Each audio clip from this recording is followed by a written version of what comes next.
From the CPRE Knowledge Hub and cprehub.org, this is Research Minutes, a deep dive into new and important research in the realm of education. I'm Michelle Goodwin. Today we're taking a guided expedition away from our Philadelphia studio and striking out into the heart of the desert. Well, a figurative desert. Depending on how we define a desert, about 10% of the American population lives in one of these places. And so that might not sound like a big number, but we're talking about millions of people. We've heard of food deserts, urban areas where fresh, affordable food can be nearly impossible to come by. Well, a new field of research is studying the same idea in the field of higher education. They're called higher ed deserts, where residents have limited or no access to public, broad access four-year colleges. And like their namesake, higher ed deserts can be a big problem for those stranded. These same communities have the lowest educational attainment levels, and that's not a surprise because these communities just don't have a place nearby to, increase that human capital. Today we welcome Nick Hillman, Associate Professor with the University of Wisconsin-Madison's Department of Educational Leadership and Policy Analysis, and one of a small number of researchers currently studying the impacts of higher ed deserts in America. Professor Hillman sits down with Robert Nathanson, Research Specialist with the Consortium for Policy Research and Education at the University of Pennsylvania, to discuss his findings and offer some tips to those hoping to understand and address this unique challenge. Thanks for joining us today. Thanks for the invitation. Nick, you have published a number of articles and reports on education deserts, such as Geography of College Opportunity, The Case of Education Deserts, as well as an American Council on Education report, Education Deserts, The Continued Significance of Place in the 21st Century. I'd like to start off by asking, what is an education desert? That's a good question to start with.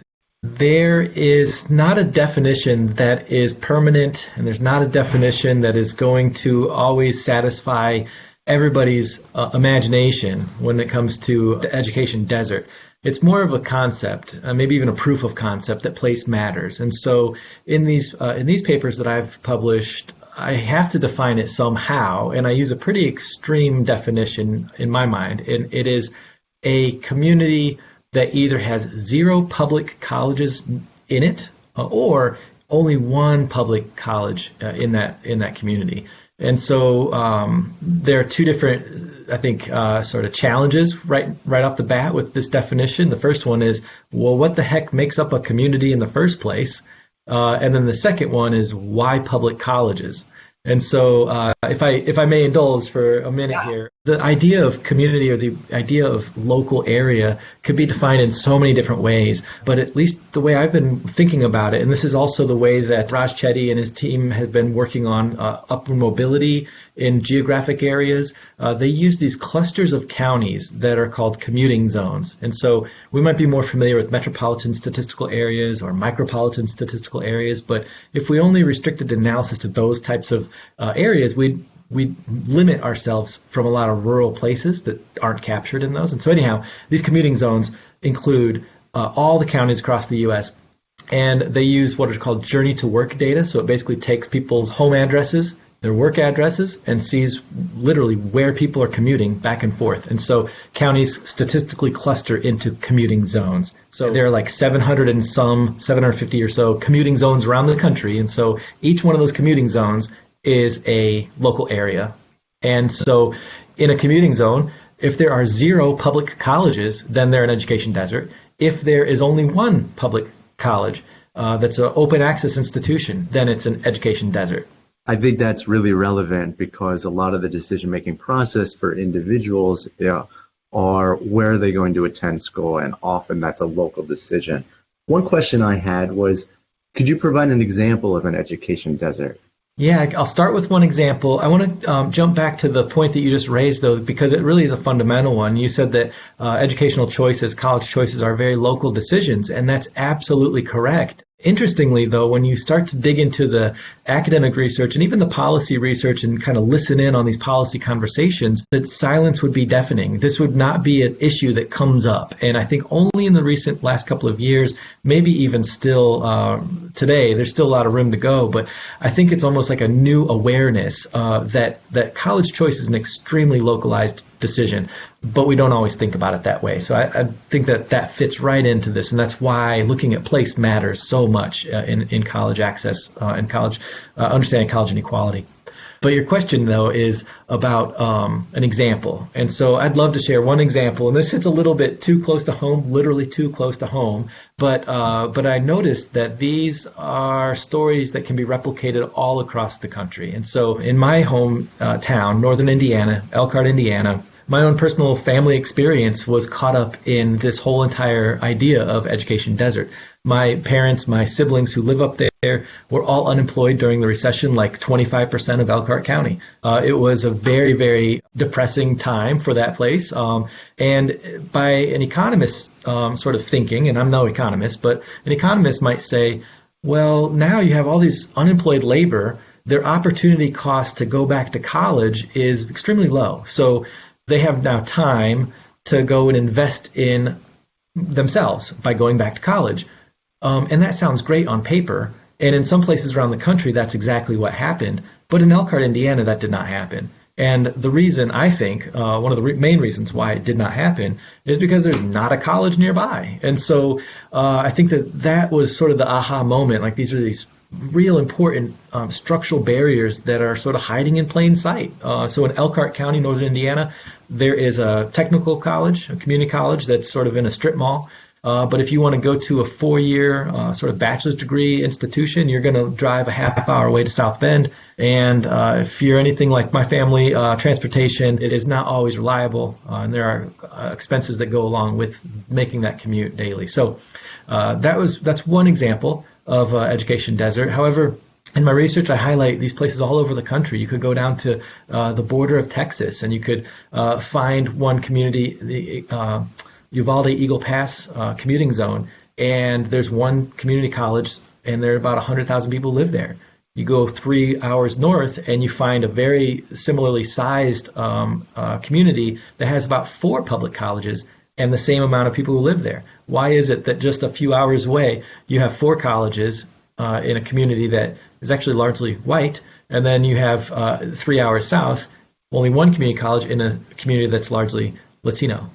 That was a great example of helping to illustrate, I think, which is something that is pervasive across the country, where you have some communities in which there are many institutions to choose from and some communities in which they're not. And these are not randomly distributed. Sometimes they break along race and ethnic lines, and sometimes they break, as you mentioned, on educational lines. And I want to get to that, back to that point in a moment, because you talk about that in detail on your paper. But some of what you said just a few moments ago, I think is really informative, because to me, your work on education deserts fits firmly within the geography of opportunity literature. And that's something that you mentioned has not been focused on a lot in academia and policy fields. I was wondering if you could explain a little bit more about the geography of opportunity framework and its implications for social mobility. It's a great question, and I would answer this by qualifying that I am not a geographer. But you know, there are geographers, there are other people in social sciences across the board who are really looking at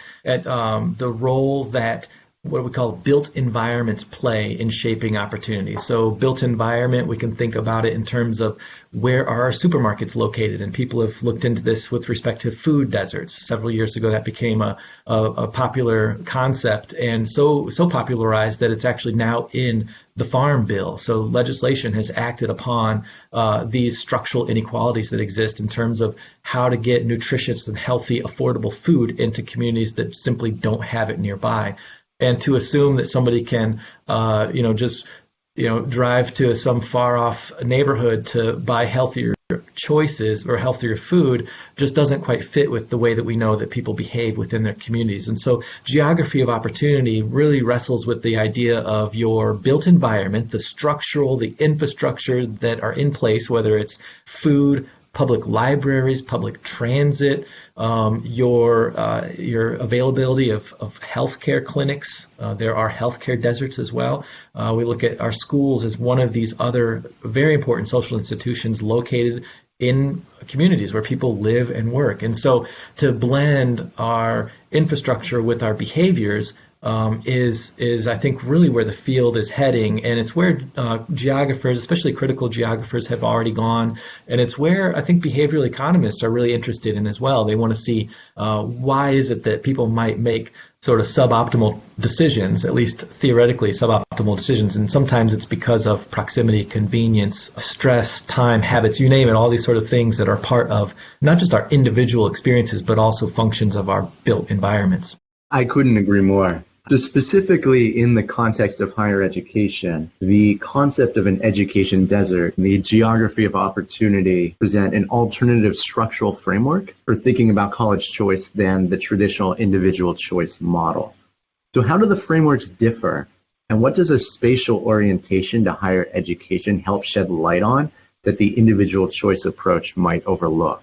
The people doing a lot of the really pioneering college choice research, there's a book in the 80s about college choice, and there were several very lasting and important studies throughout the 90s that extended that work. And then I think probably in and out, it's been updated over the years, but this is sort of a long tradition in our profession, in our field of trying to understand how people make choices. And so I think that the geographic piece, the geographic element has always been there. It's not necessarily been the center of attention. So it's kind of acknowledged, given a hat tip, I suppose. And then we focus more on procedural opportunities. So we focus a lot of attention, research and policy wise, on how can we get better information in the hands of consumers?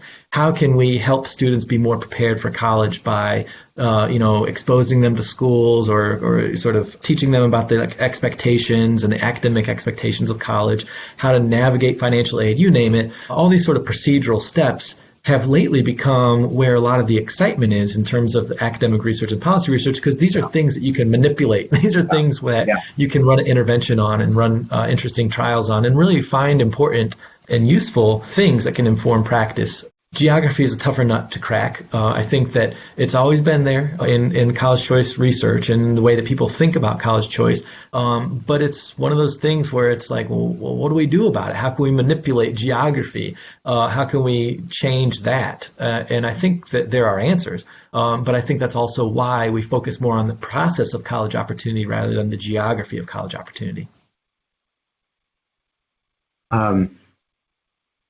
Yeah, they're both important fields of research, and I think you've done a particularly good job shedding some light on the geography of opportunity. And so this, I want to talk about some of the specific findings that you found in your work around college opportunity and variation across different education deserts. And so before we get into some of those details, I was just wondering if you could clarify some of the terms that you use, for instance, selectivity, sector, and proximity.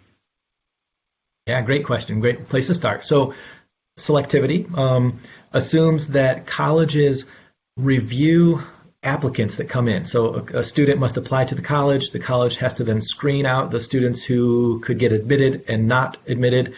And depending on the college's selectivity, you can peg a number to it. So an institution might get 100 applicants, but only accept 50, so their selectivity level would be 50%, which would be pretty darn selective.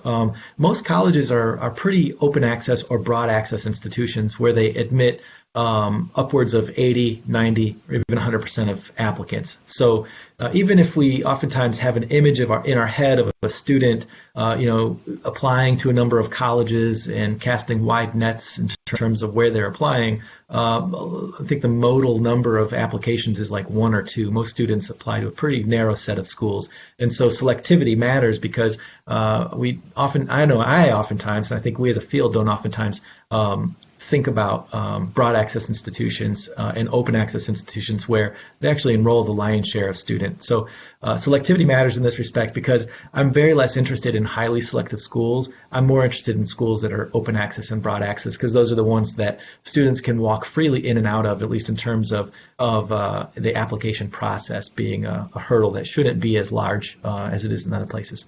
Another term, though, you mentioned was sector. Sector refers to sort of a combination of two things. On one hand, you've got public, nonprofit, and private. So that's sort of one way that we like to distinguish among institutions within the higher education marketplace, whether they're state operated, whether they're nonprofit, or whether they're for-profit. So those are the three categories. But then within each of those three categories, you might have a community college that serves primarily students who are interested in 2-year-long programs, the associate's degrees. But then you also have within the public sector, your major research university like here at UW-Madison, University of Wisconsin-Madison. But you also have regional 4-year colleges as well. So within the 4-year sector, you've got 2-year and 4-year institutions. Same story goes in the nonprofit and the for-profit sector. So all that long-winded answer is to say that it's a way to distinguish different types of institutions within the marketplace of higher education. The last one is proximity. Right. And you could think of proximity in a number of ways. It could be the time that it takes to get from point A to point B. It could be the miles between point A and point B, or it could simply be, like I described earlier, sort of clusters of areas that share some common economic features. In my research, I use the latter. I don't measure distance in time or miles. However, there are other researchers who have been looking at geography, and they do just that. Also, when we talk about sector, there are for-profit institutions, and there are also online higher education institutions. But for the purposes of some of the research that you've been doing, you won't be talking about those today. That's right. So that was really tricky with respect to geography and place, because what I do in my analyses, I exclude colleges that are primarily online. If more than half of the students are online, they're not in my analysis. And that's, I think, important in terms of geography, because that kind of goes into the solutions of what do you do about an education desert? There are a couple different concepts that you mentioned in your paper when you're talking about some of your findings. And one is the concept of community ties. Another is about positive spillovers. And the third is around the demand elasticity for application to higher education institutions. And I was wondering if you could discuss each of those as we begin to talk about some of your findings. These positive spillovers is really interesting, where there are some studies showing that simply having a college nearby induces people to enroll in college. So it's not just building a college, but also having people who migrate to college towns. But in either case, these colleges have positive spillovers where whether it's just that it's more visible, whether there's just more of a sort of understanding of how the college going process works. It's kind of a mystery of why this happens, but the idea is that having a college nearby increases people's chances of going. In terms of distance elasticity, we can think about that in terms of the further away that you are from a college, the less likely you are to enroll. And so it might do me no good to know that a college that's a really good fit for me is several hundred miles away, because I'm not going to change my behaviors because of that. My choice set are going to be more localized. So there's sort of I don't know, sometimes people call it the friction of place, but there's sort of this tipping point where it's just too far away that imposes too high of costs for people. That's how we talk about demand elasticity in terms of distance. The third one was on cultural ties or community ties, and this is one that is harder to pinpoint with a number, but it is incredibly important, and I think the most important in terms of all three of these, and that is that people have familial commitments to their communities. They have social commitments to their communities. That's where they work. That's where they live. That's where their family and friends live. And so when thinking about college choice, it's not just that a student has information about a college, but it's also, where are their friends going? Where are their family going? Where are their other commitments in their lives keeping them? And so to understand choice, you have to understand all three. So one point I wanted to follow up on was around this idea of distance elasticity. Because you mentioned that it follows a bit of a U shape in which the quantity or the desire to go and apply to enroll in a school decreases the farther it is from your home, but then eventually it increases again. And so what this to me implies is that there are really kind of two markets when it comes to higher education. They're the students who are the localized students who want to enroll for those different reasons, including the community ties. And then there's a separate segment of the population, a smaller segment of the population, where they are submitting more applications all across the country where the place doesn't matter. And those are typically, but not always, students who might be more mobile because their families have greater resources. And so I wanted to raise that, and before we go into some of your findings, just talk about that a little.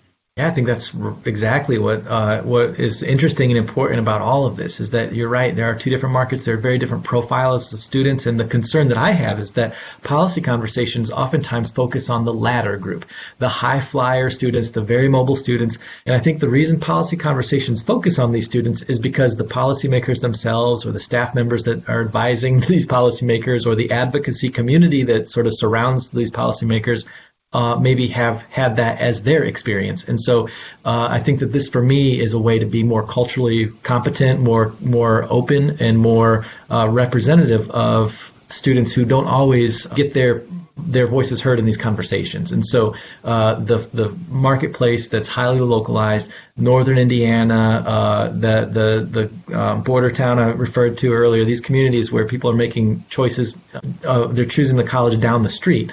I think that we need to not only validate their experience, but also understand it in ways so that our policy prescriptions don't unduly harm those same individuals. There were a number of really interesting findings from your work, suggesting that education deserts are pervasive throughout the country, whether they're in metropolitan areas, suburban areas, micropolitan areas, rural areas. And also there's some variation across racial and ethnic lines, as well as the average education level in a community. And so I was wondering if you could talk a little bit about those points. I'll start with the latter one, the educational attainment level. These education deserts, by the definition I outlined in the very beginning, these same communities have the lowest educational attainment levels. And that's not a surprise because these communities just don't have a place nearby to increase that human capital. So I think that one is both not surprising but fundamentally important. And so any state that's trying to improve their college attainment rates or college completion rates might want to take a close look at these communities to say, hey, wait a minute, we might actually be suboptimal here. There also are differences in terms of who lives in these places. There are a lot of rural places where we have a lot of white people live, but we also have growing demographics all around the country where we have a lot of Latino families moving into rural areas. And so we see both rural areas that are primarily white, but also communities that have large and growing Hispanic populations being tagged as education deserts. Within metropolitan areas or large cities, these are sometimes too big of a lens to really zero in on the choice process. So, for example, Lake County, where Chicago, Illinois is, Lake County is a massive county. I think maybe within that county, we could be looking at census tracts, or we could go a little bit more granularly in terms of maybe there are deserts within these metro areas. So I think that's where research could be going in the future. And I know that one particular study that Amalia Dace Garbino has written about Rochester, New York, which is, I think, one great example of how these urban areas, even within urban areas, have a lot of segregation and unequal opportunities within the confines of a city. Yeah, to follow up on that point, you had mentioned in one of your pieces that the average educational attainment in education deserts was about 19%, but in places you classify as non-deserts, it's 23%. And so that's a 21% difference in the average education level across deserts and non-deserts. And so could you speak to the positive local and regional impact of having a more highly educated workforce might have, so those positive spillover effects? Investment in higher education has consistently been found to be positive on average. So for each additional year of schooling, the individual returns is somewhere between 5 and 10%. I think people mostly peg it to about 7%. And that's not even including those social spillovers, which could include entrepreneurship, greater involvement in communities, more volunteerism, better health. You could go down the list of all these other positive benefits that come from investment in education. And so I think that part of the story here is that if you want good things, you've got to pay for it. And so I think that education is incredibly the case where this is true. And so when you have a community that maybe doesn't have the infrastructure to have a lot of college options nearby, or the college that's there doesn't have a wide sort of menu of options, it's possible that if you build it, they will come. It's possible that through that investment, not only will people maybe gravitate towards the community, but the people who already live there would benefit from having those opportunities available to them. To get back to some of the variation across racial and ethnic lines in proportion of different groups of people living in education deserts. So I was wondering if you could spend a little bit more time talking about that. Depending on how we define a desert, and again, using the definition of a place that has no or just one public broad access option nearby, about 10% of the American population lives in one of these places. And so that might not sound like a big number, but we're talking about millions of people. And so we've got, I think just by that cursory definition, already a sizable portion of folks who have structural inequalities at face value, just based on where they live. Now, if we wanted to play around with the definition, or if we wanted to get into details about, well, what are the different kinds of colleges that are even available in people's local markets, we might find that percentage rises even higher in terms of the kinds of, not just the number of opportunities, but like the kinds of opportunities that are available. And so I think that, again, coming back to the idea of a proof of concept, or at least shining a brighter light on the locality of college choice, I think is really the goal here. And whether or not we get the definition right is, I think, less urgent as is the sort of idea that place matters in all these ways we've been discussing. What future research in this area do you have planned? Or how could further research benefit our evolving understanding of the structural inequalities of higher education access, equity, and opportunity? One way is to flesh out this definition of an education desert. I think that the idea has some staying power. People are interested in it. It's helped us sort of shine a light on the locality of college choice in ways that we just haven't been doing enough of, and so that's exciting. But it's not the only way. It's not the only way we should be thinking about geography. And so a colleague at Baruch College, new professor there, Casey Boland, he and I have been working on a typology of local markets. And so we try to squeeze this idea of an education desert as far as we can. And so we have identified communities that not only have zero colleges nearby, but maybe there are only one or two options. And so that wouldn't fit with the education deserts definition. And so these communities, they have maybe a couple of broad access colleges nearby. These communities would be a refuge.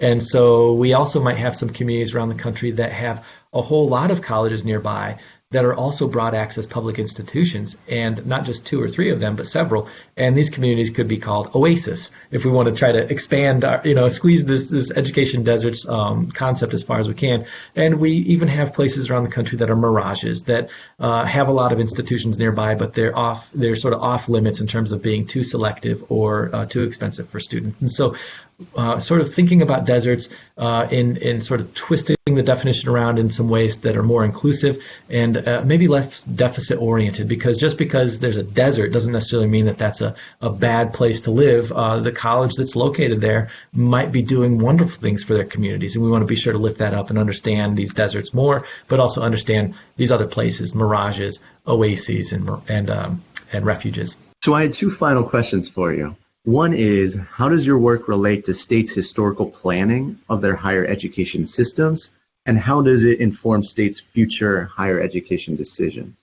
Well, it relates to historical context in fundamental ways. If you look down at the Black Belt of Alabama, the counties that have the plantations that have some of the most extreme stories of slavery, and you look at the structure of their colleges today, the colleges that are nearby, it maps almost perfectly with the Black Belt in Alabama. So we've got historical legacies that aren't just about sort of higher education planning, but also state-sanctioned racism and inequality. We still see the legacy of that today in many of our communities. It just gets reinforced through our higher education policies. There are some states that have made intentional efforts to have new colleges be built nearby so that people live within a certain commuting distance from their institutions. And so Ohio seems to be one that has a lot of colleges nearby. Their campuses are spread out across the state.